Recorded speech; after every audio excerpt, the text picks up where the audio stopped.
All right, before we get going, before I ask Jess to call the roll, I'm going to first encourage everyone who is joining us by phone or by video conference to mute your microphones while others are speaking to help us cut down on background noise. Also, we ask staff from the system administration and the campuses to turn off your video cameras unless you would like to speak or need to present an item.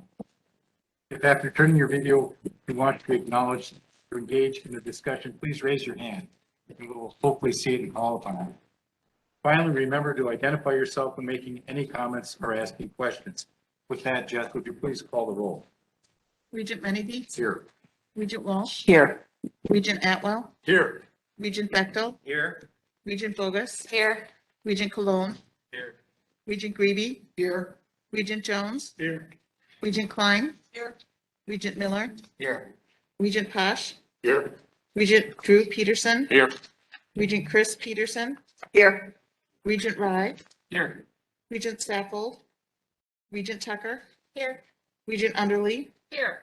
Regent Weatherly. Here. We have a quorum. Thank you. This is the part of the meeting where we declare conflicts.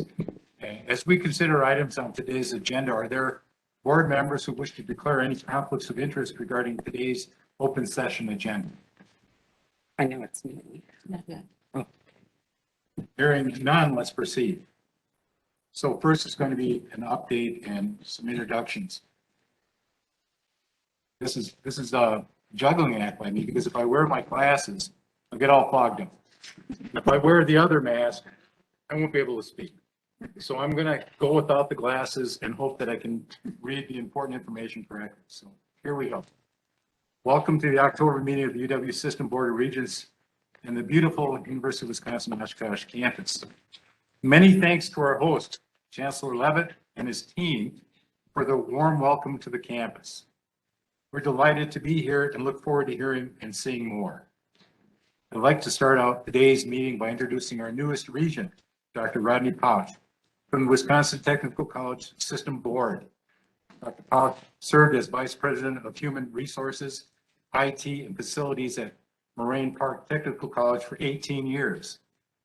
More recently, he was the Director of Human Resources and Interim IT Director for the City of Fond du Lac, and served a 6-year term as Commissioner with the Wisconsin Employment Relations Commission. His professional and community service included 13 years as a consultant / evaluator for North Central Association, the Higher Learning Commission, evaluating colleges in a 19-state area for institutional effectiveness and ongoing accreditation status. In addition, Rodney served 16 years on the board of directors of Fox Valley Savings Bank as a member of Fond du Lac Area Economic Authority and served in numerous other local, state, and national leadership capabilities. He has received awards for leadership from the National Society for Human Resource Management, the College and University Personnel Association, and the Wisconsin Vocational Association. Dr. Pasch grew up on a dairy farm near Kendall, Wisconsin, and graduated from Royal High School. He earned bachelor's and master's degrees in industrial technology from UW-Platteville and a PhD in education administration from UW-Madison. His teaching experience includes carpentry trades at Southwest Technical College in Fenimore, graduate courses in agricultural design and industrial materials at UW-Platteville, and graduate courses in education leadership and public sector labor law at Marian University in Fond du Lac. Welcome, Dr. Pasch. Would you like to say a few words, please? Thank you. It really is an honor to be here and serve on this committee. It's an equally honor to be here on behalf of the Wisconsin Technical College system. In a personal note, my whole family is a beneficiary of the Wisconsin public school system. My son graduated from Whitewater, a daughter from Stevens Point, my wife from Moraine Park Technical College, and of course me from Madison and Platteville. And hopefully next fall, I have a grandson from Pennsylvania that's going to enroll in UW-Madison. So it's a great system. It's been great to my family. And again, it's indeed a pleasure to serve. Before we proceed with the round of applause, which the doctor deserves, I think President Thompson has a few things he'd like to say. Well, first off, it's a complete honor for me to welcome Rodney Pasch to this board. Rodney, the good president, Mr. Menendez, indicated he grew up next to Kendall, Wisconsin. Well, Kendall is a suburb of Elroy, Wisconsin, and they comprise the Royal School District.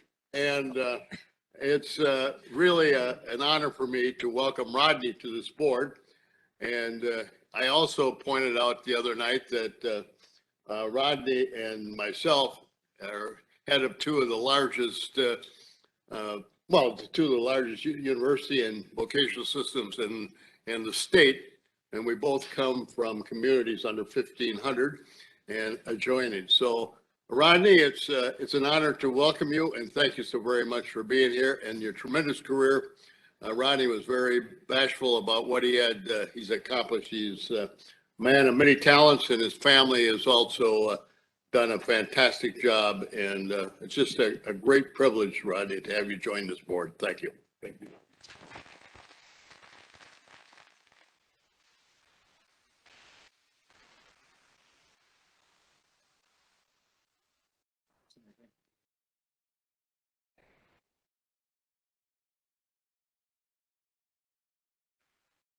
Thank you very much, President Menendez.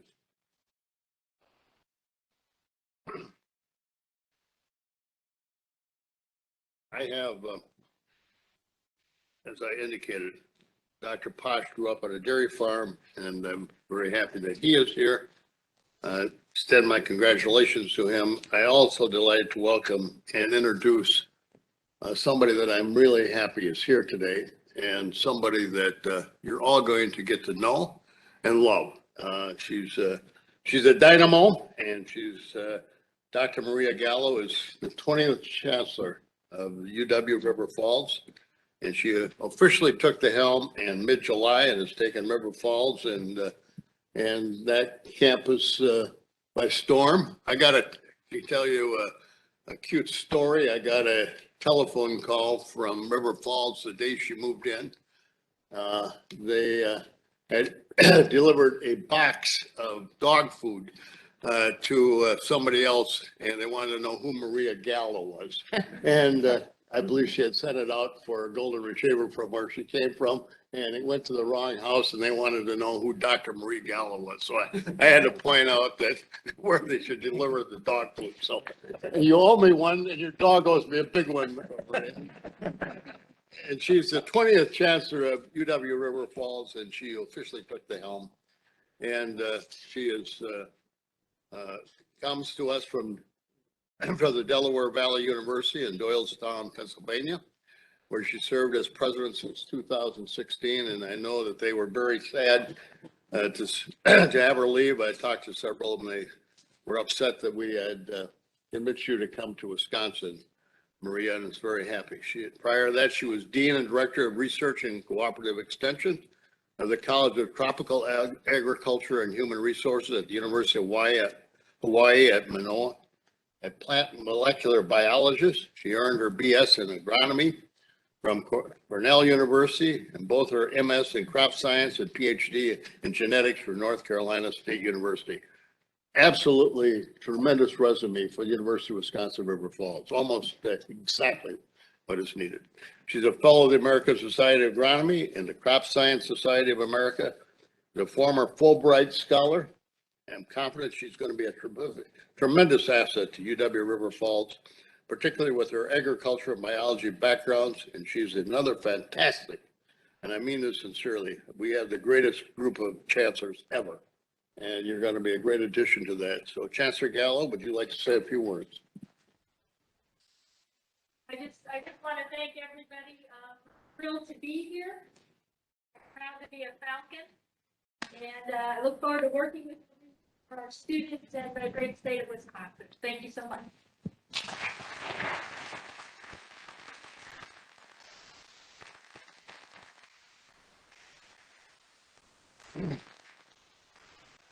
It's now, Mr. President, my pleasure to introduce a familiar face and a new role. John Chenoweth is the new Provost and Vice Chancellor for Academic Affairs at UW-Whitewater.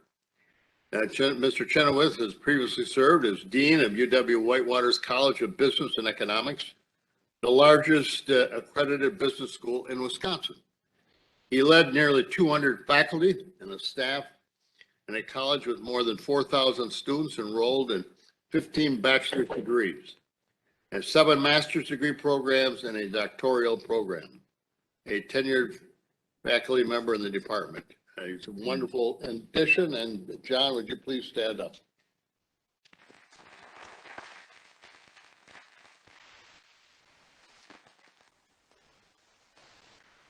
When I met John, he was conducting a class in the business school on information technology. He did a fantastic job, and you're going to be a great addition to Whitewater. Thank you very much, John.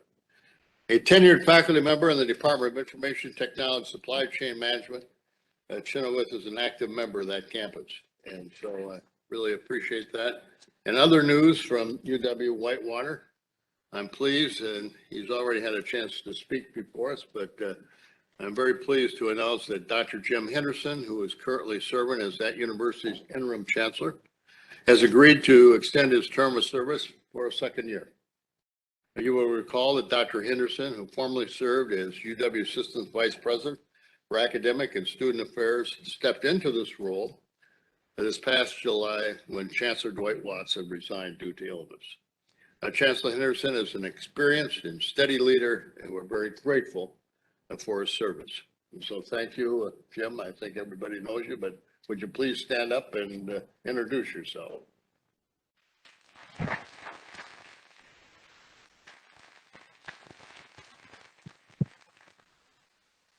And next, I'd like to introduce Marty Loy, who is serving as the interim provost and vice chancellor for academic affairs at UW-Stevens Point. Marty began his service with UW-Stevens Point as head wrestling coach. Now that's really, I think that should be a pedigree for every provost. You got your hands full, I'll tell you, my friend. And lecturer in 1987 as a faculty member. Marty won the University Excellence in Teaching Award in 2001.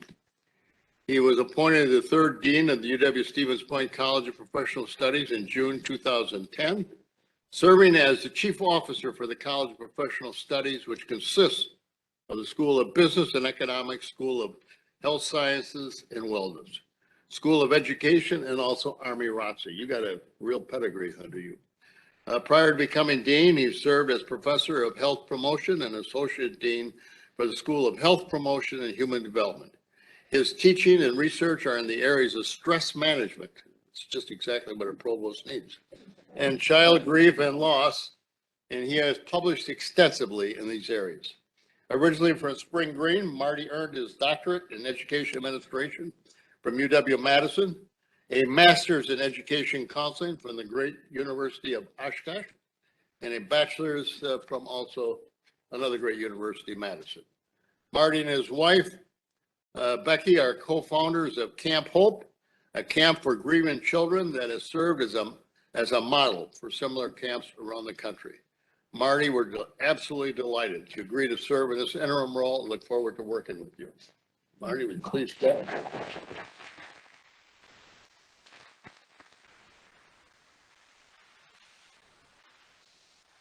And finally, I would also like to note that this past week, I had the privilege to be there, and I think most of the chancellors were there as well, to attend the investiture of Michael Alexander, who was formally installed as the 7th chancellor at UW Green Bay.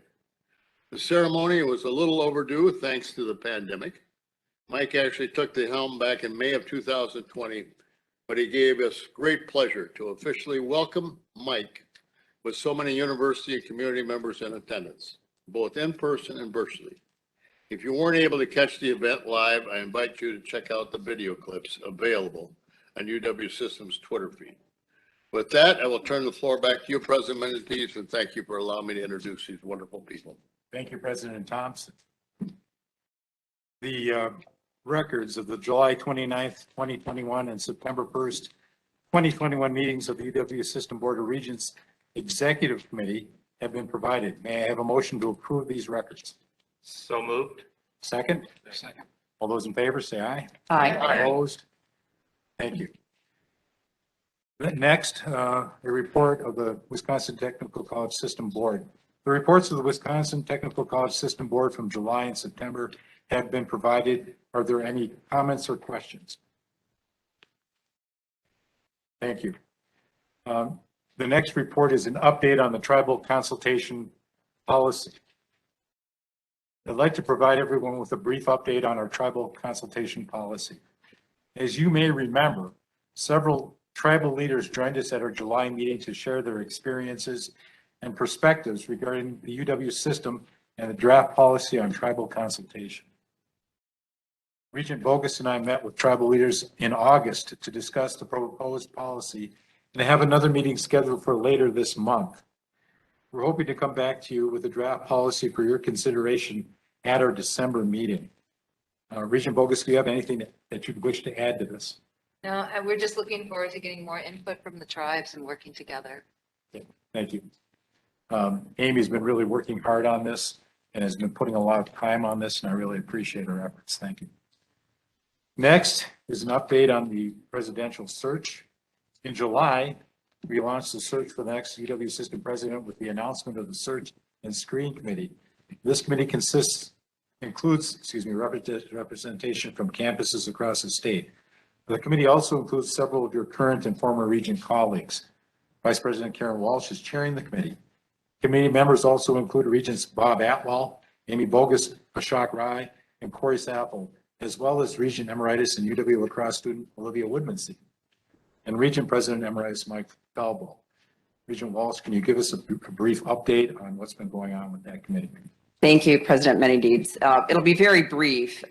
Some of you have probably felt like you've seen way too much of me in the last 6 weeks, but I must thank the campuses. I've been to every campus but Parkside. We'll be doing that the week after next, for listening sessions to hear from you what you would like us to seek in the next president, questions you would like to ask folks on behalf of your campus. And everyone's been so welcoming and so thoughtful about this, and this is so valuable to the committee. Many of the search committee members sat in on a number of these sessions, and Regent Emeritus Falbo has been to virtually all of them. And I found out while we were in the middle of this process that this is Regent Emeritus Falbo's 37th search on behalf of the UW system. And that is truly an extraordinary level of commitment. So we're very happy to have his wise counsel and have him involved. And that's my report.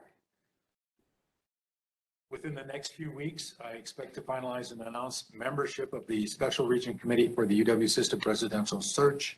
I am tentatively planning for the committee to announce finalists and conduct interviews in January in hopes of having a candidate to forward to this board for your approval in early 2022. I'd also like to thank Karen for, as she mentioned, visiting every campus. It's countless hours and miles and listening that she's put in on our behalf. Thank you very much, Karen. Now, a report on the Special Regent Committee on Governance Issues. The final item on my report is an update on the Special Regent Committee on Governance Issues. This committee includes Regents Scott Bechtel, Hector Colon, Michael Grebe, John Miller, Chris Peterson, and Regent Tracy Klein is the chair. Regent Walsh and I are also participating as ex officio members. The committee has been charged with considering several items, including the Chancellor's selection and evaluation processes, setting priorities and evaluating progress for equity, diversion, and inclusion goals, resource allocation methodology, and tuition policies and procedures. I'll turn it over to Regent Klein to provide a report on the activities of the committee. Regent Klein. Thank you, Regent President Many Deeds. Good afternoon. The Governance Committee has met twice and has additional meetings scheduled for later this month and in November. At our first two meetings, we spent considerable time reviewing and discussing the current Chancellor search process and approved some recommended changes. These recommended changes will be shared with campus and shared governance leaders next week in search of additional feedback. Once that feedback has been obtained, we will forward our recommendations to this board for your consideration in either the November or December meeting. We have also started to look at equity, diversity, and inclusion, and the role that this board can play in setting priorities for evaluating the progress of our institutions in this area and overall campus climate. We hope to have some good work and some recommendations to bring back to you later this year. I'd like to thank Regent President Many Deeds for appointing this committee and charging us with this robust set of issues to consider. It is quite a job, and we are all dedicated and working hard to give you our best recommendations. I'd like to thank my fellow committee members for their engagement and willingness to serve. Thank you so much. Thank you. Next, the UW system celebrates 50 years. October is a big month for the University of Wisconsin system because we're celebrating the system's 50th anniversary. It was on October 8th, 1971, 50 years ago tomorrow, that then Governor Patrick J. Lucey signed legislation for historic merger of two statewide systems of higher education in Wisconsin to create the University of Wisconsin system. There have been many changes, many challenges, and many things to be proud of over those 50 years. And starting next week, the UW system will be sharing some of the highlights largely on social media as part of our celebration. Each of our 13 unique universities has its own story to tell, but this is an opportunity to recognize and salute our shared mission and shared commitments to part of a highly respected system of public higher education. We're doing great things. And through the month of October, our communications team, with the help of their counterparts on each university, we'll be telling the story of how the UW system has served, is serving, and will continue to serve the people of Wisconsin. We have a very brief video to give you a sneak peek.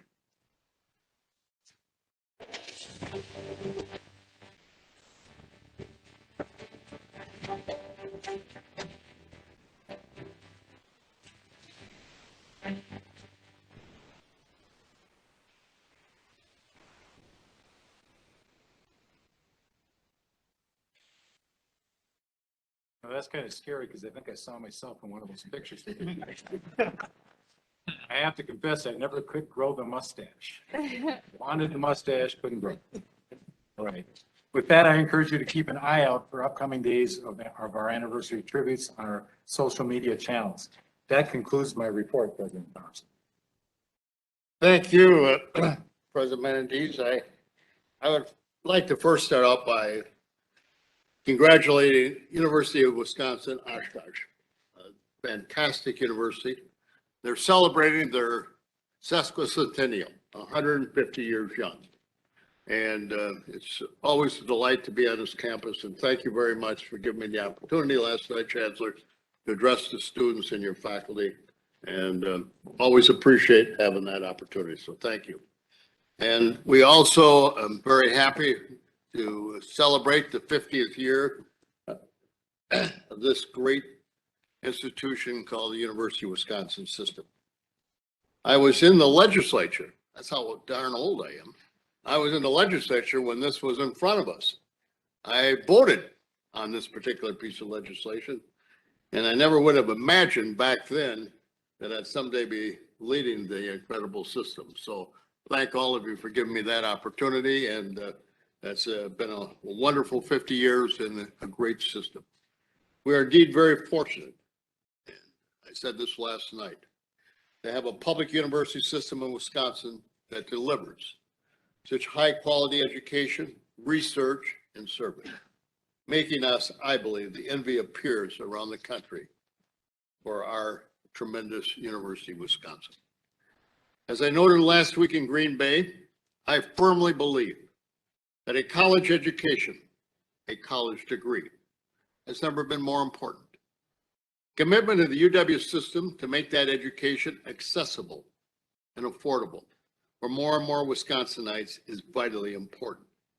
If we want this state to grow and thrive, we have to have a strong, growing University of Wisconsin system.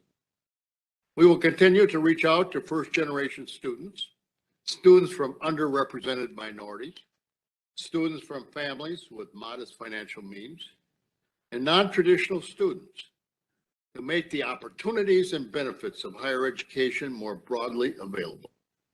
That benefits all of us, benefits everybody in the state. And I'm very proud of the work being done all around the UW system to make that happen. One example of how we're supporting this effort is our pre-college pipeline program called Pathways to UW. 6 of our universities, Green Bay, Oshkosh, Parkside, Platteville, Stout, and Whitewater, each received $200,000 from central administration and the Board of Regents to help hire college navigators, an idea that was given to me by Chancellor Dennis Shields, to work at about 25 high schools to promote college among students who might not otherwise apply. For 50 years, the UW system has been delivering on what we've promised to the people of Wisconsin, and I'm absolutely certain that we will continue to deliver in the years to come. With our renewed focus on the Wisconsin idea, the University of Wisconsin system is more than ready, willing, and able to help this great state find solutions to the biggest issues and challenges to be able to propel us to the future. I'd like to start my report with an update on our very successful Backs Up 70 for 70. It's a campaign which everybody is involved. It's a unified effort. It's a great example of University of Wisconsin serving the state. It's a continuation of our outreach efforts earlier in the pandemic, when UW campuses all around Wisconsin provided testing and vaccination clinics, I think the best in the country. Not just for our own campus communities, but we also reach out to serve the Wisconsin communities at large. Now I'm pleased to share the news that 7 universities have now reached and passed the 70% threshold for students vaccinated against COVID-19, and the other universities are slowly closing the gap. This is a tremendous accomplishment as we continue to do what we can to keep our campuses healthy, safe, and we're doing it on a voluntary basis with the understanding that those campuses that are able to achieve the 70% will have a drawing. We'll be giving out 70 scholarships worth $7,000 each. As you may have heard, we recently extended the 70 for 70 deadline by 2 weeks to October 31st. Make sure that all the campuses get a chance to reach that goal. And several more universities, and I'm confident they will reach the vaccination goal. In the past few weeks, we have visited 7 university campuses, along with our popular High Striker. It's one of those things you hit the bell, hit the pad, and the bell goes up and gets rung by those individuals who are capable of doing it. We had it on the Green Bay campus last week and had a lot of students, and Mike Alexander was capable of hitting the High Striker, as most of the campuses have been. We've been to Eau Claire, La Crosse, Green Bay, Milwaukee, Oshkosh River Falls, and Stevens Point. And on Monday, I'm going to be in Stout. We've also been getting the word out with an aggressive social media campaign. They got $600,000 in earned media exposure. Our good friend, Charlie Behrens, joined in our campaign with a brief video, earning 773,000 impressions and 145,000 video views. Pretty impressive.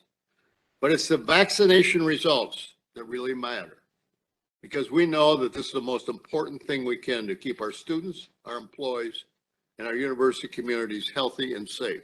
And if you remember correctly, last year, our university campuses were the safest place to be in the state of Wisconsin, much safer than communities at large. And I would like to be able to quickly point out, as of today, our positivity rate is less than 1% on our campuses. I think that is a remarkable accomplishment, and a great deal of credit goes to the campus communities. In most cases, vaccination rates our campuses exceed the surrounding community, which means we're setting a great example. I also check every day the counties in which our campuses are located. And the counties sometimes are very high, and we have 6 counties that are a very high rate right now. We got campuses there, and our campuses still are less than 1%. I think that shows you that vaccination does work, and the preventive work that we did with masking is also very supportive of that effort. We also continue to do testing. Last week, we did 12,000 tests while providing nearly 3,000 tests for community members. And here's the good news. Our entire system had a positivity rate, as I said, of less than 1%. And we're continuing to see declines. In conversations with Dr. Fauci and Dr. Walensky yesterday, emphasized how vaccine rates and natural immunity can help us beat back this disease once and for all. And rest assured, we will not relent until our students, our staff, and our communities feel safe and secure on all of our campuses.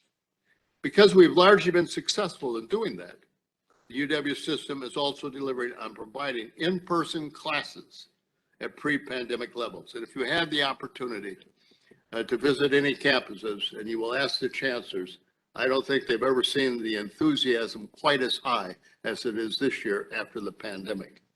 Last spring, I told our chancellors that I wanted us to have our in-person classes back to pre-pandemic levels by this fall.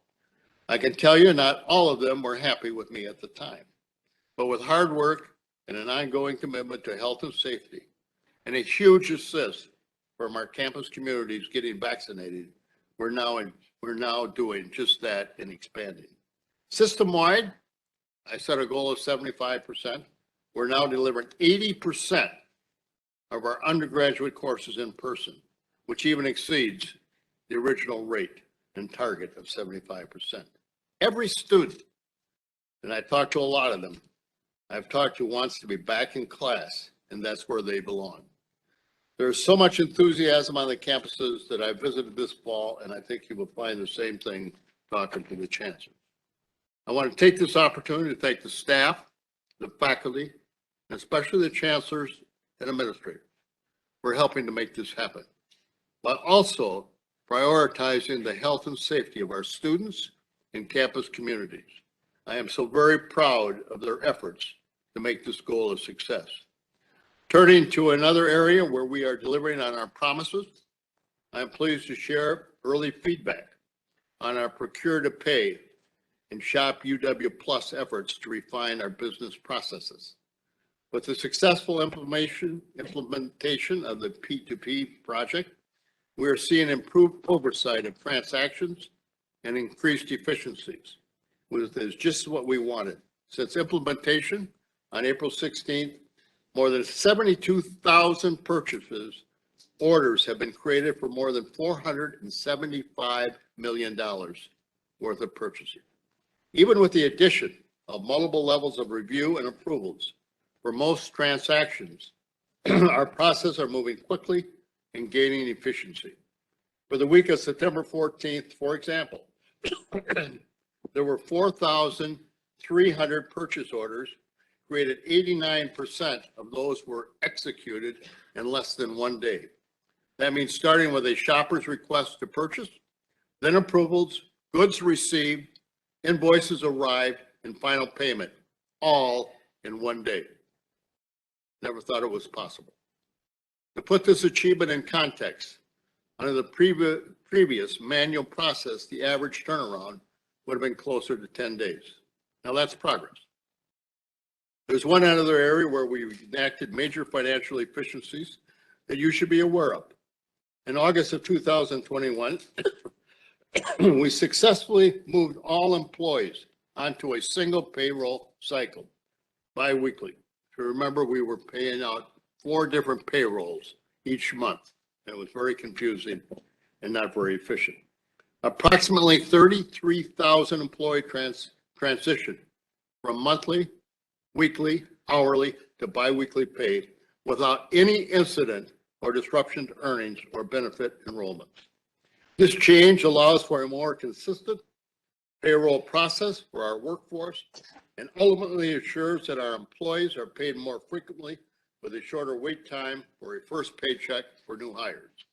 Finally, I'm proud to say we're also delivering on our commitment to access with the goal of growing the number of college degree holders in the state. Last month, the UW system and the Wisconsin Technical College signed an historic transfer agreement. Thank you, Rodney. That makes it easier for students to transfer up to 72 credits between the 2 higher education systems. This agreement, effective September 1st of this year, a full year ahead of the statutory requirement. Calls for the two systems to identify at least 72 credits of core general education courses for transfer. Previous transfer deals had smoothed the way for up to 30 transfer credits. So this is a significant bump. I want to emphasize that this change required deep analysis by the faculty, academic experts in both systems to identify the courses appropriate for transfer. The agreement means a student can take courses at a technical college and have the potential to enter a UW system university with junior standing. The agreement also increases the portability of credits, allowing a UW student to transfer credits back to the technical college in a process known as reverse transfer. The bottom line is this student-centered agreement will improve the quality of higher education in Wisconsin, and it truly is a win for students in our two systems. There's a lot we can accomplish when we work together. That concludes my report, President Menendez. I will turn the floor back to you, and thank you. Thank you, President Thompson. And once again, I think you can see that the President and the system is working with the chancellors and the campuses to have an outcome that's in the best interest of the students, the faculty, the system, and the state of Wisconsin on several fronts. And I think we all appreciate the hard work that you put in. Thank you. Thank you, President. So this is the time to hear from our host campus, UW-Oshkosh. Chancellor Andy Leavitt will lead the presentation, delivering on the promise of a regional comprehensive university. Chancellor.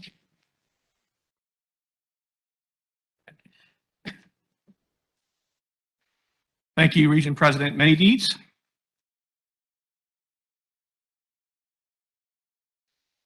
Intelligence for the many, not the few. These are the words of Oshkosh Normal School's first president, George S. Albee. What began under his leadership on a piece of farmland along the then outskirts of Oshkosh in 1871, land that is the ancestral home of the Menominee and Ho-Chunk people, has grown, evolved, and matured over 150 years. An institution was born here and has evolved into a large, vibrant, and responsive regional comprehensive university. This is a proud public place and university that today serves its city, all of Northeast Wisconsin, and beyond. It is the University of Wisconsin-Oshkosh. Regents, colleagues, honored guests, good afternoon. It's a joy to gather once again. I am delighted to welcome you to UW-Oshkosh as your host for this Board of Regents meeting. This is a very special time in the history of our institution. It is our sesquicentennial. Hundreds of thousands of people's journeys have intersected with this institution. The story has involved trials and triumphs. UWO has literally risen from the ashes. It has repeatedly faced crises and not only overcome them, but become more durable because of them.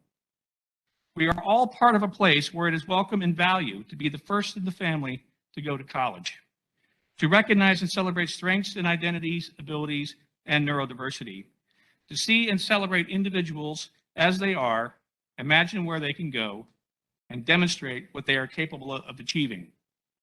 Like other UW institutions, we help people not only thrive in a discipline or profession, we offer education that makes them adaptable, inoculates them from the unknown, the unpredictable. That's why I love being a part of UWO. That's why I love our story, which goes a little something like this.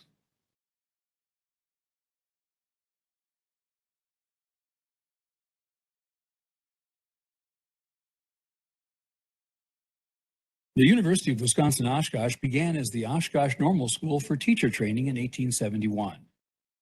Normal schools arose as a response to an influx of immigrants into the state following the Civil War. There was an urgent need to train qualified teachers to bring out the best in the new arrivals and their children.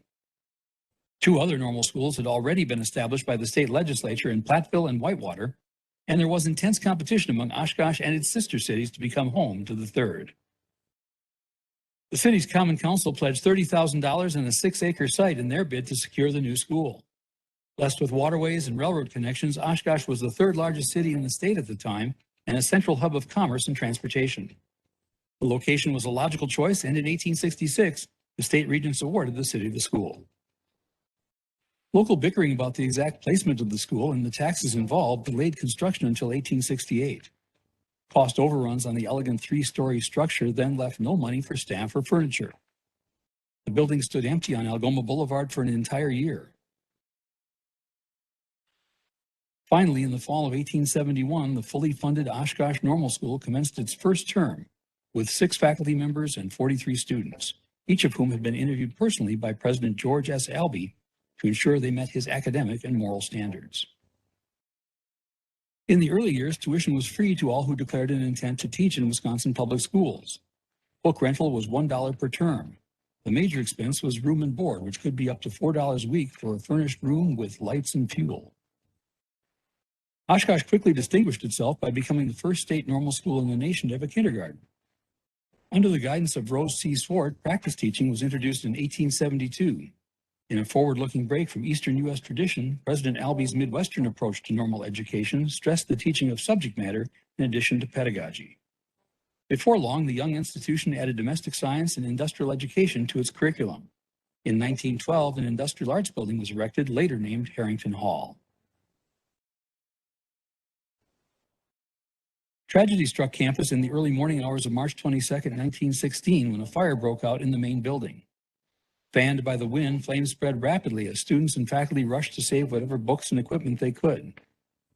Science instructor Henry Fling remained in the burning second-floor library so long that he became trapped and was forced to leap out a window into a tautly pulled blanket below. He survived with minor injuries, but the building and most of its contents were lost, destroyed by the fire. School President John Keith immediately went to work enlisting the help of local clergy who agreed to host temporary classrooms in their churches. Thanks to this quick action, students at the Oshkosh Normal School missed only 1 day of classes. Dempsey Hall, completed in 1918, was built to replace the original structure. In 1927, the school became a degree-granting institution and was renamed Oshkosh State Teachers College. Soon after, the Rose C. Swart Training School, now Swart Hall, opened as a model school building for grades K through 9. The Great Depression struck hard in Winnebago County, yet enrollment increased during this time as many students from northeastern Wisconsin, unable to afford the expense of UW-Madison, chose to continue their studies closer to home and for far less money. At the outset of World War II, most male students joined the armed forces and enrollment plummeted. By 1943, there were only 260 students on campus, all but 12 female. The nearly empty college was forced to lay off staff until President Forrest R. Polk, a veteran of World War I, seized on an opportunity to help his college through its enrollment crisis, while also helping the war effort. The Army Air Corps had an urgent need to educate their new recruits in the math, physics, and other skills required to operate its complex aircraft. Oshkosh State Teachers College applied and was selected for aviation cadet training, and during 18 months in 1943 and 1944, more than 1,000 cadets passed through OSTC. They lived in the converted Swart Hall barracks and conducted drill practice on Algoma Boulevard. After World War II, students flocked back to school, many of them veterans on the GI Bill of Rights. To appeal to the growing population of students, teacher colleges statewide were granted the ability to offer liberal arts programs. The new curricula enabled the schools to train students for a variety of occupations beyond teaching. In 1951, OSTC was renamed Wisconsin State College Oshkosh to reflect this shift in the school's mission.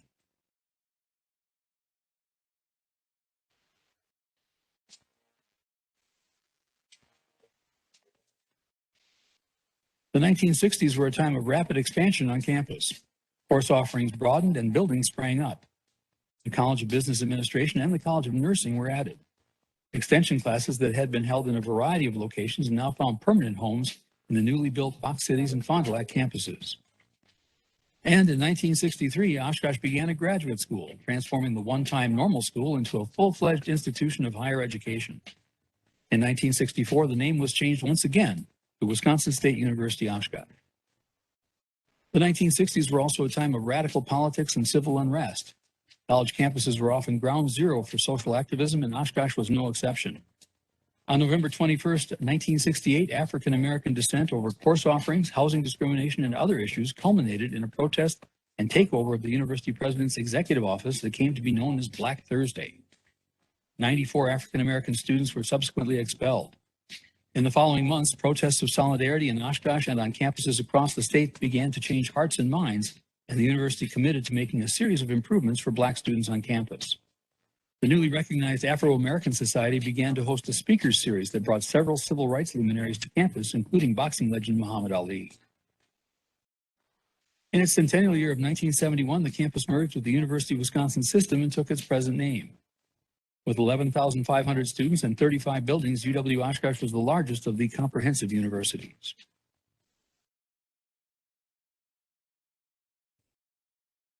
Over the following decades, investment in emerging technologies, new programs, institutes, and degrees enabled the campus to remain current and relevant to its students. In the 21st century, new structures such as Sage Hall, Horizon Village, and the Culver Family Welcome Center were added, while many existing buildings were renovated and expanded. At the same time, the university engaged the community by working with regional businesses to provide university solutions to local industrial and commercial problems, while strengthening scholarship and internship opportunities for its students. A commitment to sustainability and environmental consciousness, as well as civic engagement and intercultural knowledge, became core tenets. In 2019, the men's basketball team won the NCAA Division III championship, the 47th national championship in the school's history, extending a tradition of excellence in athletics that stretches as far back as the men's basketball normal school conference champions in 1914.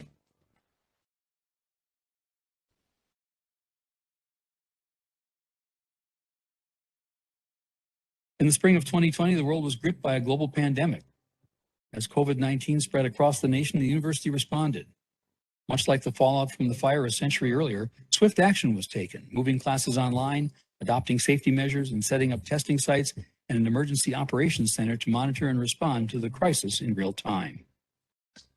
The university's response was so effective that the Surgeon General of the United States toured campus and held it up as an exemplar to the nation. As vaccines came online, UWO again led the way, inoculating campus and community alike. Today, UW-Oshkosh is the third largest university in Wisconsin with an annual on- and off-campus enrollment of over 15,500 students. The one-time Teachers College now offers over 250 majors, minors, and emphases, in addition to 15 graduate programs and 2 doctoral programs. Looking to the future, UW-Oshkosh is well positioned to be vital to the region and an institution of choice for students both near and far, with a 21st century curriculum that fuels imagination, champions critical thinking, celebrates excellence, and prepares students for the jobs of today and tomorrow.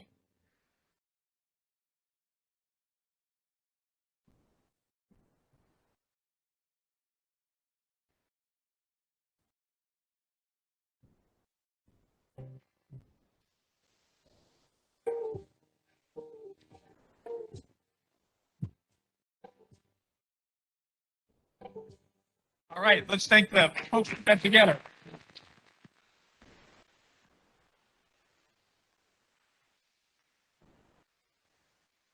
You all saw the credits, of course, but I'd like to thank our university marketing and communication storytelling team, retired radio, television, film senior lecturer Randall Davidson, and UW archivist Joshua Ranger for helping develop and produce and deliver that great piece. This is a significant institutional anniversary, and it is like the Super Bowl for an archivist like Josh. And so I'd like to have Josh stand and be recognized.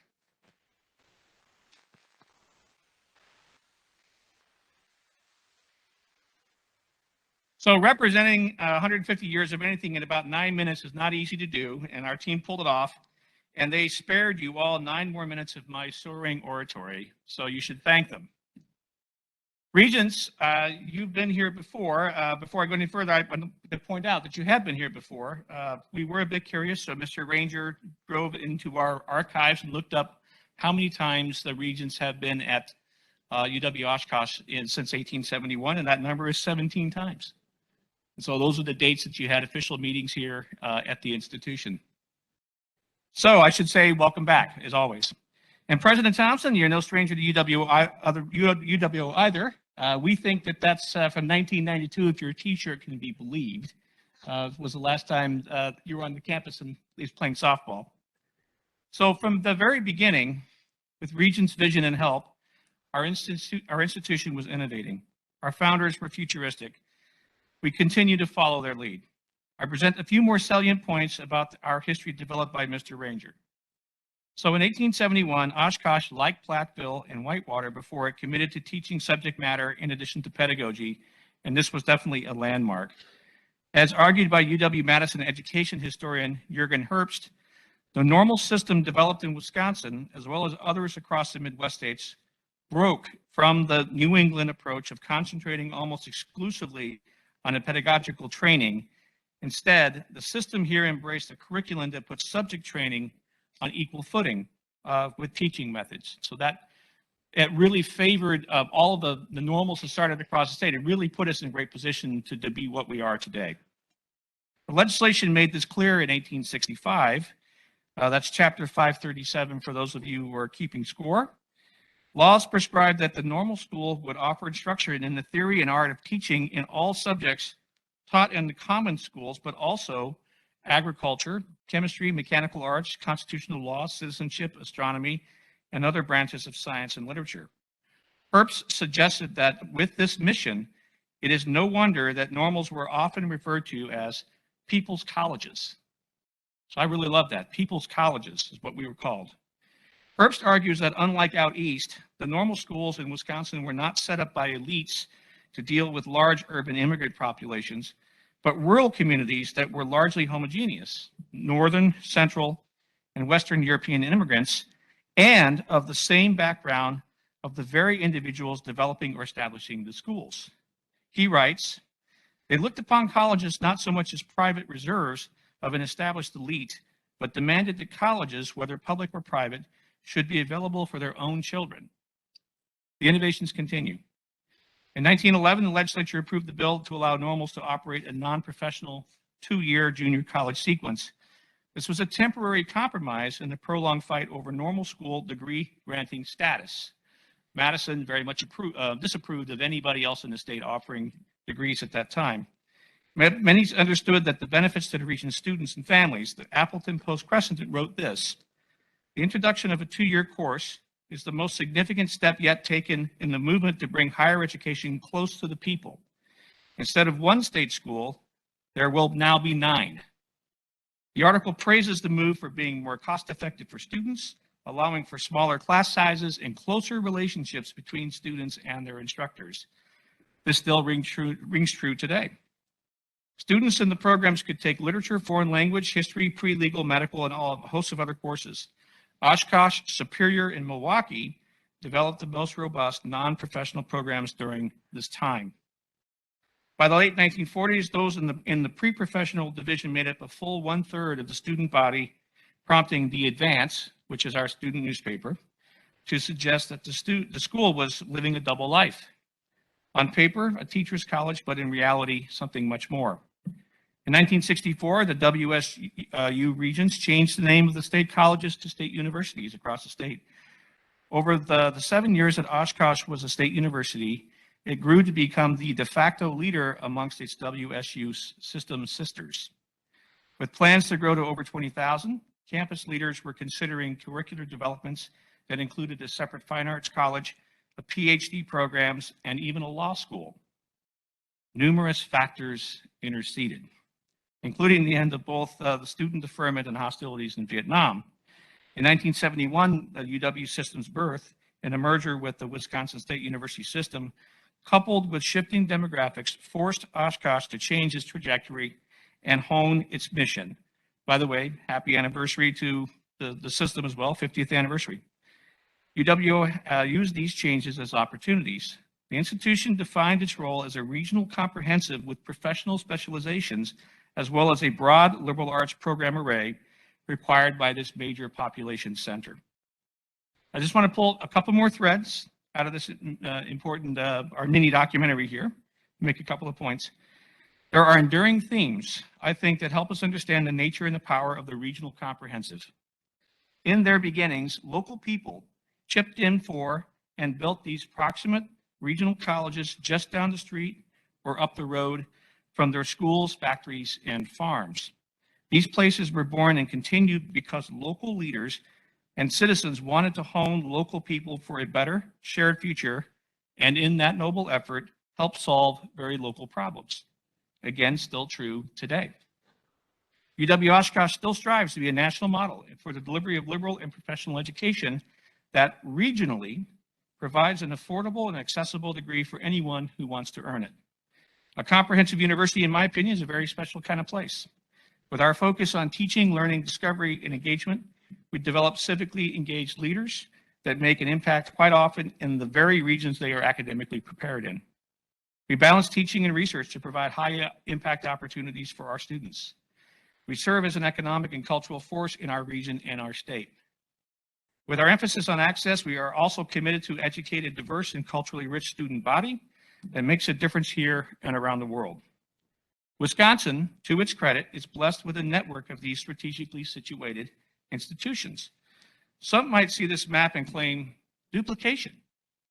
I say it's access to opportunity and a source of solutions for Wisconsinites across the state. Given that many of the regional comprehensive institutions draw locally, they may be the only portals many students have to affordable higher education. While UWO and the UW system are expanding online offerings to better serve all who seek a credential or a degree, we must also serve people where they are, in place, in person, for Wisconsin. In terms of program array, I also do not believe we have a duplication problem. In some cases, we have an under-enrollment problem with some programs. Students vote with their feet, and we must respond with innovative programs to keep them. So, knowing all of this, many people ask, what makes UW-Oshkosh distinctive? What is your differentiator? Sure, we can always point to any number of outstanding faculty and programs, including but not limited to our College of Business, UWO's nationally recognized nursing program, an award-winning radio, television, film department, or an overall incredible liberal arts education for the many, not the few. My answer is always the same. We provide world-class education and opportunity right here in Northeast Wisconsin. Just as important as our what is UWO's where. Our location is our differentiator. The Fox Valley is part of a 17-county Northeast Wisconsin region shared with UW-Green Bay. It's the second most important economic region in the state. Its population of more than 1.2 million residents is employed by thousands of organizations, including several world-class companies. The region provides critical support to the state's agricultural, manufacturing, and paper industries. Companies here generate more than $65 billion in economic output, nearly $10 billion more than the Madison region, according to the U.S. Bureau of Economic Analysis. It is also home to Wisconsin's largest concentration of manufacturing firms and employment. Its 23% employment concentration greatly exceeds the state average of 16.9%. It is amongst the most manufacturing dense regions in the country. So our students and faculty have access to all of this robust regional opportunity, collaboration, innovation, internships, and job placements. As any regional comprehensive university should, we provide a program array to our students, 85% of whom come from no more than 100 miles away. A third of our students come from within 20 miles of the Oshkosh campus. Data continues to suggest that staying local and attending a regional comprehensive university is the less expensive path to a college degree. And here it's also an opportunity-rich journey. I'd like to touch on campus community collaborations. Early on, collaboration between our campuses and communities lowered the barriers so that classrooms and learning laboratories could exist on and off campus. This institution has always tried to tear down any walls between campus and community, and it goes back to the reasons for our founding. Teacher education is in our DNA, and as the documentary pointed out, UWO was the birthplace of kindergarten practice schools, and we're proud of that. I think that tradition and legacy lives on today. We're so grateful to the Regents' support in renewing our commitment to teacher education and the approved renovation of our Clow Hall complex into the modern facility it must become. I must also thank our local state legislators, Representatives Michael Schraw, Gordon Hintz, and State Senator Dan Fyan for their incredible support, and that of the state legislature and Governor Evers. The fully renovated complex is where we'll prepare the next generation of nimble, scholarly, and cutting-edge K-12 teachers. Again, we cannot thank you enough and our legislative delegation for the support in helping this renovation project earn a place in the current biennium.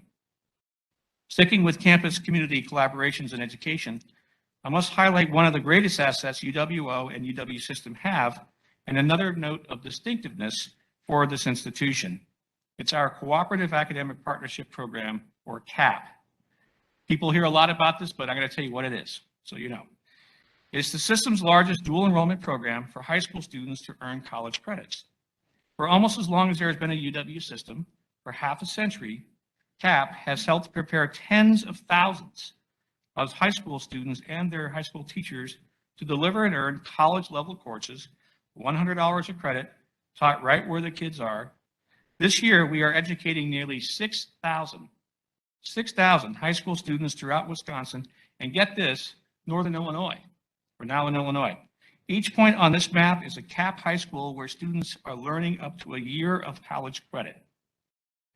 Its reach and growth are a result of the hard work of our CAP leaders and team. So will you help me please recognize CAP directors, John Dobbins and Dr. Catherine Bryan, and their team who are here today with us. John, Kathy, and the team, please stand.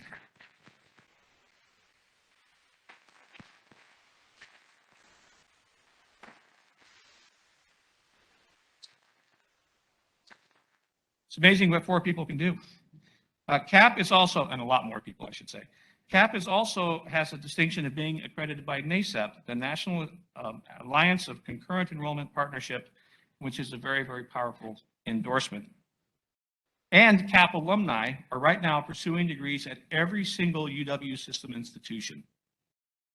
We thank UW system for all of the support it has given us, given this program, and I certainly think that the Oshkosh Normal Schools founders would be impressed by CAP, and we hope you are too. There's one last example of campus community walls coming down that I want to note. UWO's University Studies Program, USP, we call it. It's our gateway to a 21st century education. It's our general education program. The last time the Regents were at UWO was in 2014. USP was brand new. In the 7 years since, the impact has been remarkable. USP Quest 1 and Quest 2 courses are the first in a series students take. The courses highlight the vibrant Oshkosh community and the challenges and opportunities of academic life as students pursue their education. In these courses, students are exposed to 3 signature questions central to a UW-Oshkosh education. How do people understand and engage in community life? How do people understand and create a more sustainable world? How do people understand and bridge cultural differences? Quest classes are designed to provide a solid foundation for the rest of the students' education here, no matter which major they choose. Quest 3 courses take the learning into the community. These courses include community experiences of 14 to 20 hours per student. Created with community partners, they are designed to be mutually beneficial. Community partners then become co-educators. Since the fall of 2014, Titans have contributed nearly 138,000 hours of community impact to our local, regional, and study abroad communities. This is one of the loudest and most frequent thank yous I hear when I'm in the community. Thank you for your students' involvement. During the current semester, there are 11 Quest 3 courses in session. In these courses, there are 521 students working with 18 community partners. As you can see, the list is diverse, from local shelters to food pantries, to K-12 schools, to even regional farmers. I look forward to joining you later today for a reception upstairs in the Steinhilber Gallery. We'll introduce you to the student storytellers of Humans of UW-Oshkosh project. Over several years, this USP-connected course has produced books and exhibits chronicling many important topics such as veteran experiences, local recovery from addiction, and this year's UWO's 150th anniversary. Regents, you'll find this year's Humans of UW-Oshkosh book at your place. It's those yellow books that you see. Thank you. Thanks to every one of our community partners for helping make USP such a success. On to another theme of the 150th year story, true generational sustainability. It's not just about cutting back on fertilizer or conserving energy or buildings with locally sourced materials or integrating solar panels onto our campus. Yes, we have embraced those principles and investments, but it's also about ethics, financial stewardship, social justice, and a commitment to inclusion and lasting student success over the long haul. True generational sustainability is about honest, transparent budgets and financial processes. As the Business and Finance Committee members learned today, UWO has developed a quarterly report that gives everyone a snapshot of our fiscal health and status on a quarterly basis. This is frankly unheard of stuff in higher education. Regents, you'll find a copy of the last third quarter report at your places. We have also developed new cash flow models and tracking. We're able to share real-time information with our shared governance leaders. And I'd like to recognize our Vice Chancellor for Finance and Administration, Mr. Jim Fletcher, for leading the development of these innovations. Jim, I think you're in the back. Please stand.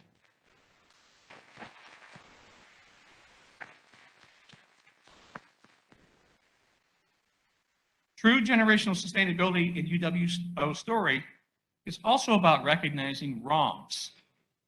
I'll point to one chapter that I am particularly proud that our students, instructors, historians, and scholars have worked hard to help us respond to, and you saw it on the video, and it's Black Thursday.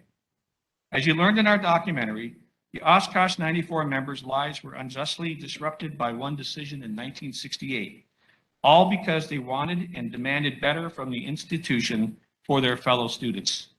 Again, UWO story, we see courage and we see futurism. In 2018, it was the honor of my academic life to offer this institution's apology and to recognize and celebrate the Oshkosh 94 as valued members of this university community. I was proud to award the members of the Oshkosh 94 the Chancellor's Medallion in a special program we called Black Thursday Remembered. And Sheila Knox, an Oshkosh 94 alumna who has worked steadfastly to keep this group of titans connected over the decades, even developing a student leadership scholarship, was endorsed by the Board of Regents to receive the honorary degree from UWO in 2018.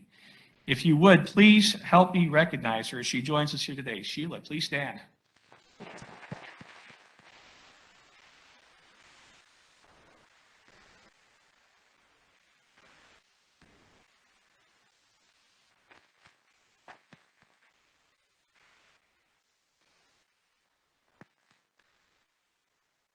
Black Thursday Remembered was also an opportunity to educate. UWO students have learned about this chapter of racism, injustice, and awakening in the University Studies program. And this leads me to recognizing that true generational sustainability is also about equity in action. And action is important. It remains our goal to help create an institution where students, faculty, and staff from all areas of diversity, ethnicity, race, gender, sexual orientation, ableness, neurodiversity, and their intersections will be naturally drawn to our university to invest in themselves and in us. We must become the institution of first choice for all. As you saw in the documentary, and as I shared on our opening day this year, UWO's history shows that we were overwhelmingly white. There were groups of people who were historically excluded or not supported for more than 100 years of the 150 years this university has existed. But the university was not totally monolithic. We were men and women, we were rural, we were urban, we were skilled, we were scholars.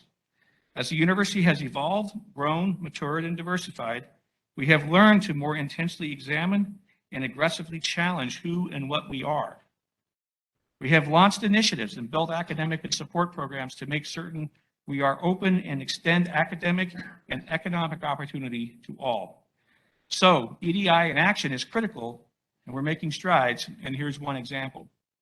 The Titan Advantage Program, or TAP, is the 2019 Regents Diversity Award-winning program that is working, and we are investing more into it. TAP is led by a team made up of UWO experts on academic persistence, success, pedagogy, particularly as it pertains to students of color who are often structurally excluded in higher education. Together, this team, led by UWO's Associate Vice Chancellor for Inclusive Excellence and University Diversity Officer, Dr. Demira Grady, has built a program that serves as a summer bridge program for incoming underrepresented, low-income, and first-generation college students. In TAP, students can earn 4 to 6 college credits the summer prior to their first year at UW-Oshkosh. The program is growing and making a difference in students' success. Dr. Grady, would you please rise so we can recognize you as well?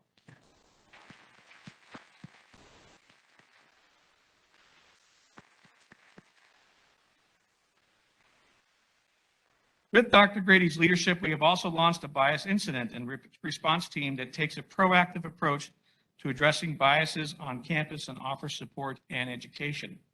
We continue to participate in the Campus Pride Index, a measure of LGBTQ+ inclusion throughout our campus. We participate in the Diverse Learning Environments Survey this past year. Our Campus Climate Committee, led by Dr. Grady, convenes this fall to review the latest campus climate survey results to make recommendations. As these actions have taken root at UWO, we have concentrated on hiring more diverse faculty while building entirely new programs. This includes concentrations on African American, Hmong, and Indigenous studies. Provost John Coker and I are committed to adding other ethnic as well as LGBTQ+ studies programs to our program array shortly. These efforts are working. Student success is our success. UWO just experienced the second highest increase in first-year student year over year in over 10 years. We tie much of this to our in-person new student orientation this summer and extensive strategic outreach. Enrollment management is critical to all of us. There's no question about it, and it's a field that has changed remarkably in the last decade or so, and I'm so grateful to have Dr. Aggie Haney, who is our Associate Vice Chancellor for Enrollment Management here today. So Aggie, please.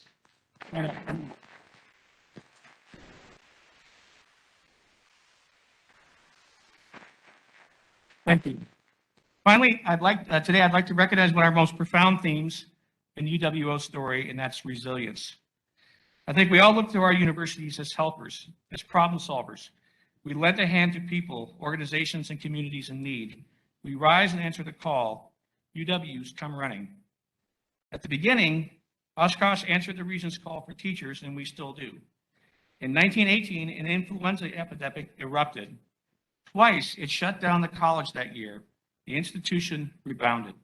On November 29, 1918, then President H.A. Brown announced the resumption of classes after expiration of a closing order. He directed students to attend the regular assembly period the next Tuesday and asked them to come prepared to sing. Love that phrase. Come prepared to sing. Students today follow these examples of response and resilience and help in their own ways. In 2019, UWO students recognized the scourge of hunger and created the cabinet. Thanks to a challenge and generous matching donation from Regent Karen Walsh, the Oshkosh Student Association raised over $10,000 for a student-focused food pantry in the lower level of Reed Union, just a couple of floors below us. So Karen Walsh, thank you so much.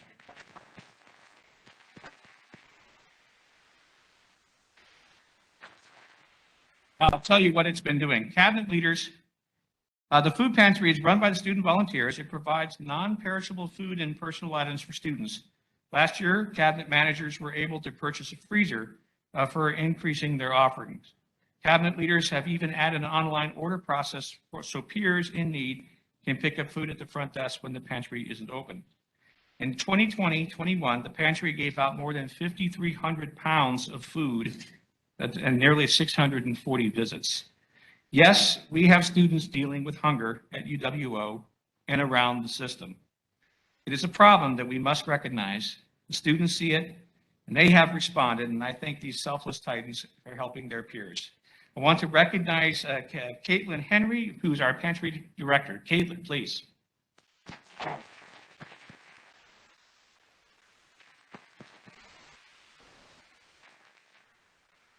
This brings us to our response and resilience during the COVID-19 pandemic. It may be the greatest challenge that any of our institutions have ever faced, and we are all persevering. On September 24th, UWO students reached the 70% vaccination threshold to qualify for UW's 70 for 70 campaign scholarship drawing. Thank you, Titans, for taking care of your health and your university community.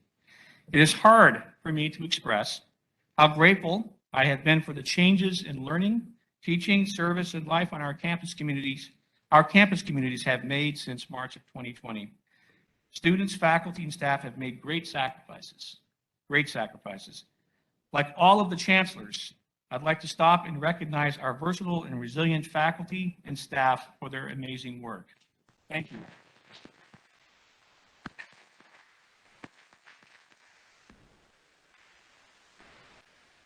That is an acknowledgement that can be repeated 12 times over for every other institution in this system. In March 2020, I was frankly moved by how swiftly, professionally, and thoughtfully they helped UWO shift in just 2 weeks to fully online and alternative teaching modes. It was historic, and of course, it was done while they were also protecting and caring for loved ones at home. Today, faculty and staff continue to go above and beyond. We have done what needs to be done to carry out our mission. For the 2020-21 academic year, UW-O Albee Hall Testing Center for Students and Employees, in alliance with Prevea Health, administered more than 51,000 COVID-19 tests. So I want to thank Prevea, and I especially want to thank Dr. Ashok Rai for his personal involvement in setting up that clinic. So thank you so much.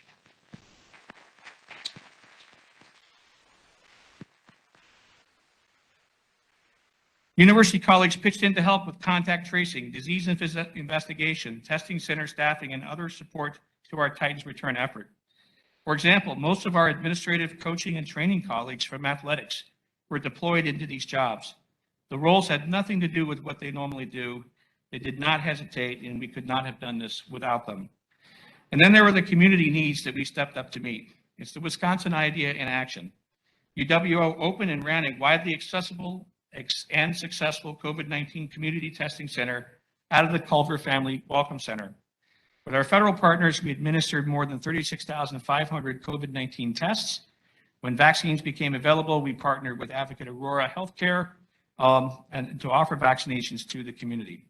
The Surgeon General, as you saw, of the United States personally came in fall 2020 along with President Thompson to open the center.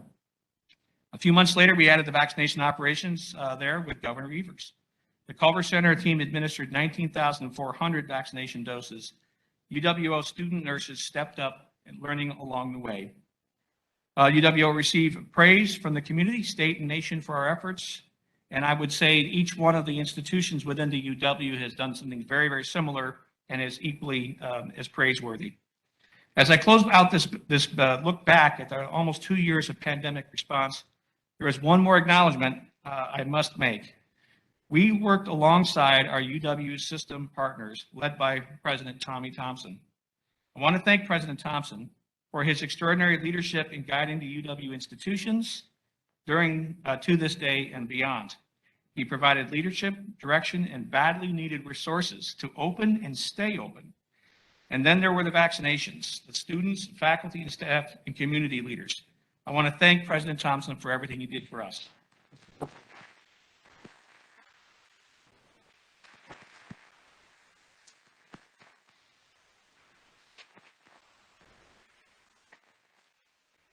Thanks also to the Board of Regents. The board provided the necessary regulatory flexibility throughout the UW system. You empowered us to move quickly and to support people as best we could as we responded to the pandemic. So we want to thank you very much as well. We're very grateful.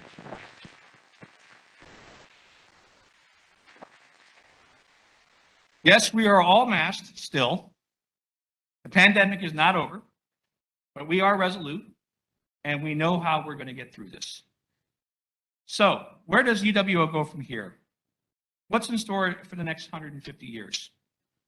Over the last several years, there's been a question I have urged our campus communities and regional stakeholders to ponder. What kind of university does this region need and deserve? Frankly, it's a question we should always be asking ourselves.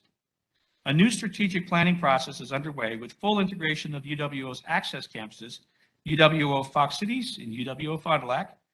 It's critical. The plan will develop a shared vision and will certainly shape the future for us. We're gathering input now, and Regents, you will hear from us soon as we will need to get a new mission statement approved next spring. As I shared this with my colleagues in opening day a month ago, I wish I had a time machine.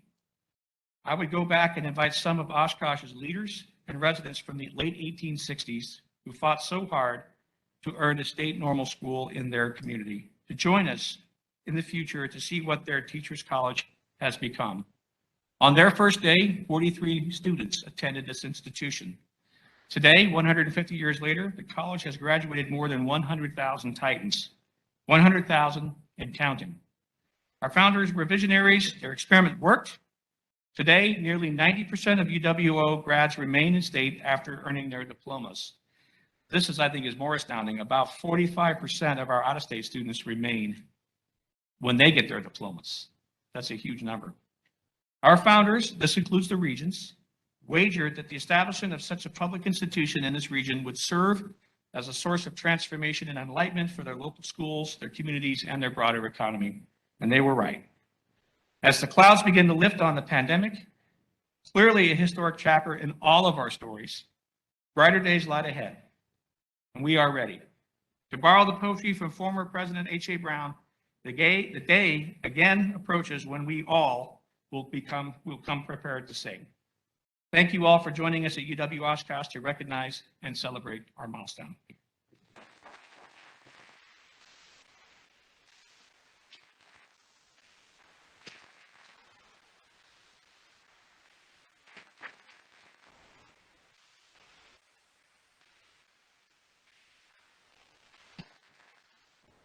Do we have any questions for Chancellor Leavitt?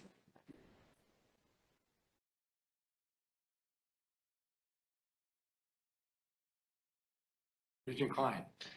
Yes, great presentation, Chancellor Leavitt. And I'm particularly interested in the Titan Advantage program and what resources you're dedicating to that and how that's working. And if you could just give a couple minutes on that, I'd appreciate it. Sure. The Titan Advantage program started maybe almost a decade ago, and it was really a collaboration between our then ABC for Inclusive Excellence and our provost, John Coker, when he was the dean of the College of Letters and Science, and that we had a very clever way of paying for it, even though it would be free to the students. And that's important, so that it'd be free to the students.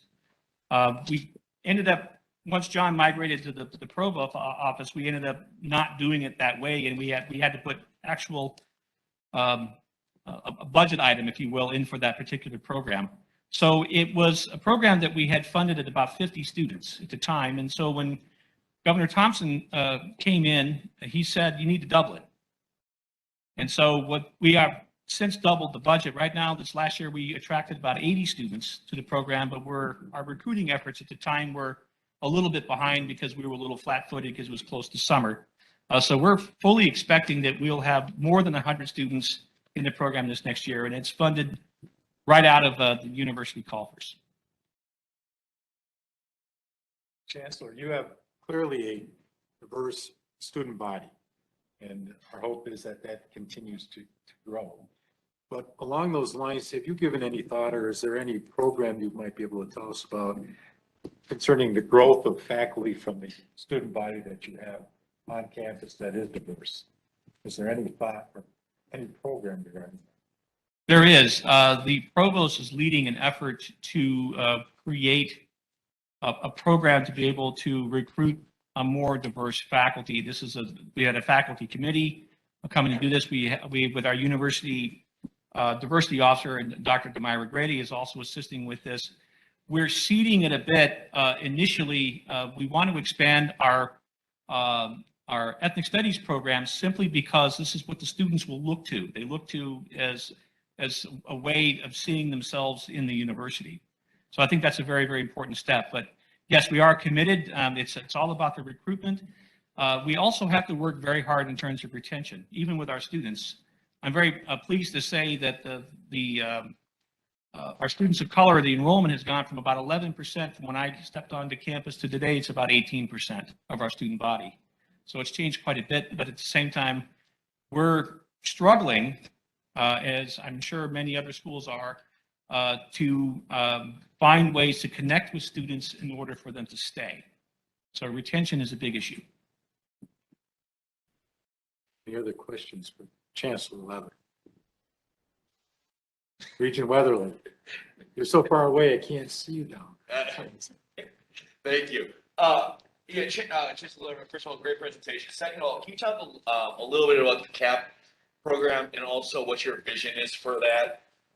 What's standing in your way from expanding it even more statewide and penetrating some of the demographics we've had problems with, lower income, more diverse population? So what are the challenges? What's your vision? What are your challenges there?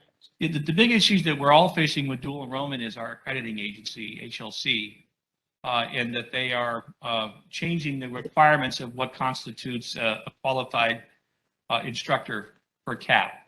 And so we require a master's prepared.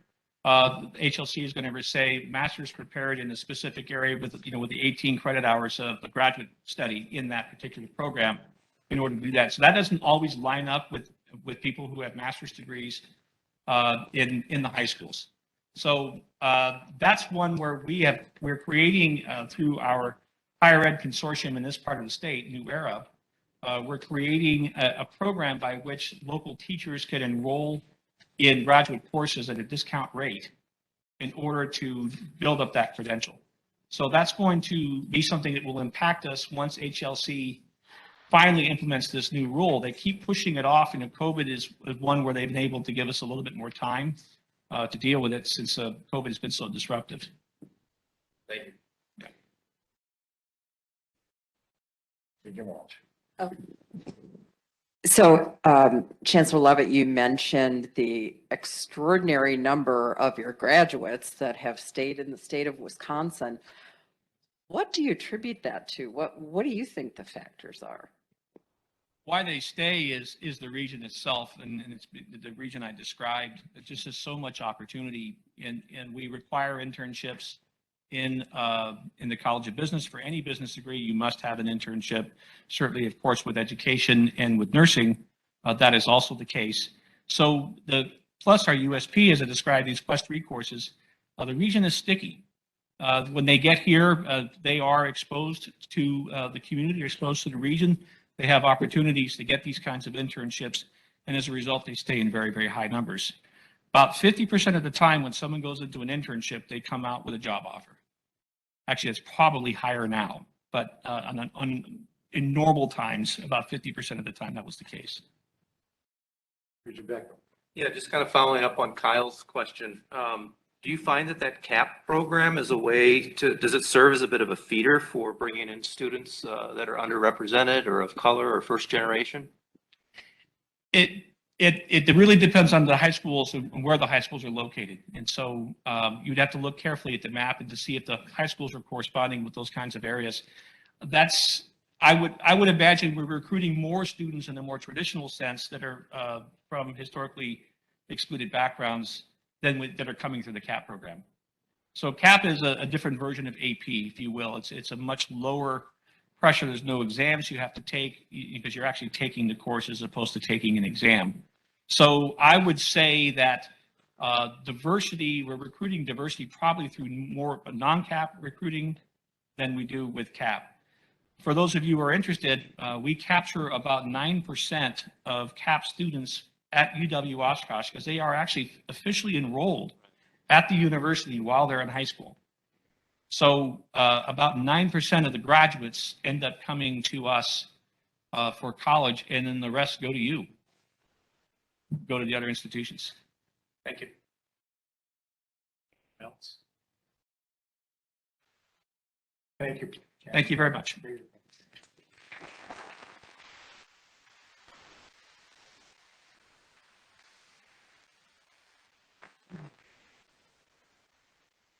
All right, the next item on our agenda is a presentation from Dr. Eve Fine on minimizing the influence of unconscious bias in hiring practices. For my Regent colleagues who work in the private sector, this presentation is likely familiar to training required by your employers. For those who have recently served on UW system search committees, The presentation will be somewhat of a refresher portion. For those of you unfamiliar with unconscious bias, implicit bias, this type of training is one of the many important tools we use to comply with state and federal requirements to provide hiring processes that are free from discrimination. Before I introduce our presenter, I'd like to acknowledge and thank the members of the Presidential Search and Screen Committee who have joined in person and online for today's presentation. Your willingness to accept the responsibility and the additional workload associated with serving on the Presidential Search and Screen Committee is acknowledged. On behalf of my Regent colleagues, thank you for your willingness to serve. Now for our guest presenter. Dr. Eve Fine is a senior scientist and director of curriculum development and implementation for the UW-Madison Women in Science and Engineering Leadership Institute. In these roles, Dr. Fine implements and conducts research on interventions and educational modalities designed to increase the diversity of faculty and leaders in academic science, technology, engineering, mathematics, and medicine. Dr. Fine, welcome. Thank you very much. First of all, can you all hear me? Okay, thank you. I must be a lot shorter than previous speaker.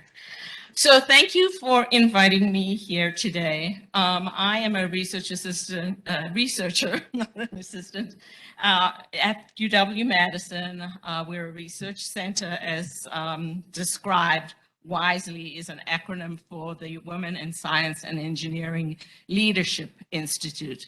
Our primary goal is to increase the advancement of women at the faculty and leadership levels in STEM fields, but we go broader than that and deeper than that, and we really have broadened our mission to work on issues of diversity and inclusion at the faculty and leadership levels in our university, more broadly and more generally.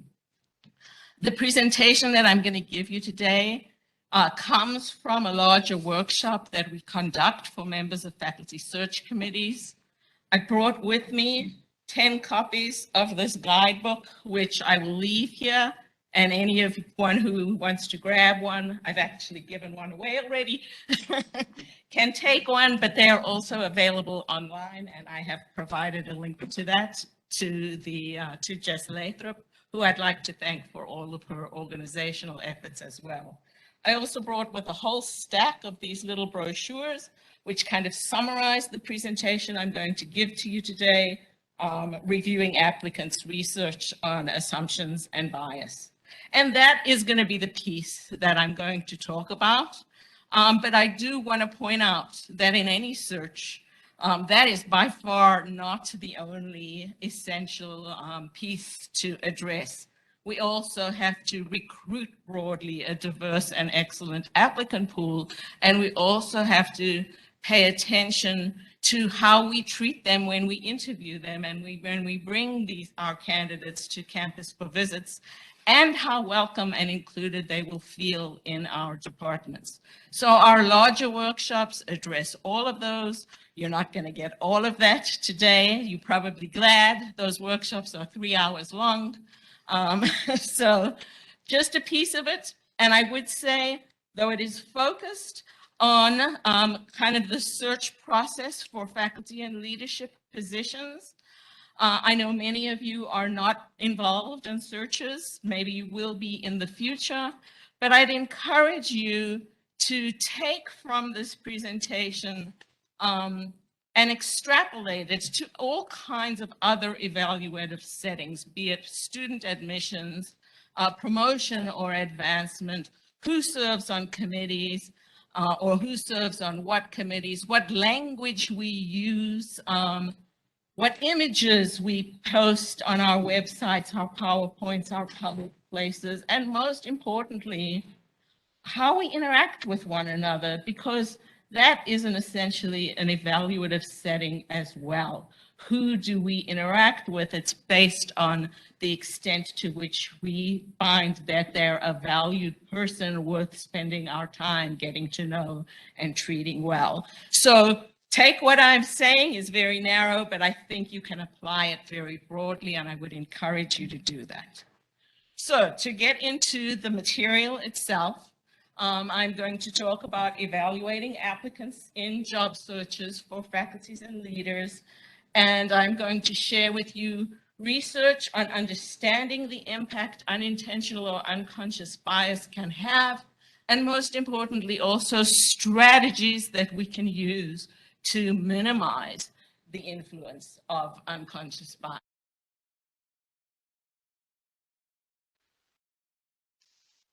Well, the next item is closed session, but before we go to that, I'd like everyone to remember that Chancellor Leavitt is hosting a reception in the Stein-Hilberger Art Gallery on the 3rd floor.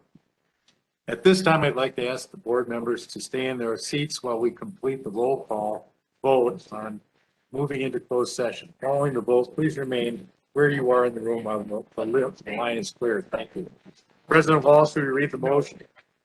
I move that the Board of Regents move into closed session to consider a UW-Oshkosh honorary degree nomination as permitted by S 19.85, 1 and F of the Wisconsin statutes. Consider personal histories related to the naming of a facility at UW-Madison as permitted by S 19.85, 1 and F of the Wisconsin statutes. Confer with legal counsel regarding potential litigation in which it is likely to become involved regarding a UW-Madison contract as permitted by S 19.85, 1 and G Wisconsin statutes, and deliberate or negotiate a UW-Madison contract that requires a closed session for competitive or bargaining reasons as permitted by A 19.85, 1 and E of the Wisconsin statutes. Consider compensation adjustments for individuals with salaries that exceed 75% of the UW system president's salary as permitted by S 19.85, 1 and C of the Wisconsin statutes. To confer with legal counsel regarding strategy to be adopted by the body regarding potential litigation in which it is likely to become involved as permitted by S 19.85, 1 and G of the Wisconsin statutes. And consider student requests for a review of the UW-Madison disciplinary decision as permitted by S 19.85, 1A, F, and G of the Wisconsin statutes. Regents, do we have a second? All those in favor? Roll call, excuse me. Yes? Regent Menedez? Yes. Regent Walsh? Yes. Regent Atwell? Yes. Regent Beckfield? Yes. Regent Bogus? Regent Cologne? Yes. Regent Greedy? Yes. Regent Jones? Yes. Regent Klein? Yes. Regent Miller? Yes. Regent Pasch? Yes. Regent Drew Peterson? Yes. Regent Chris Peterson? Yes. Regent Rye? Yes. Regent Saffold? Regent Tucker? Yes. Regent Underly? Yes. Regent Weatherly? Okay, we're going to take a 5-minute break.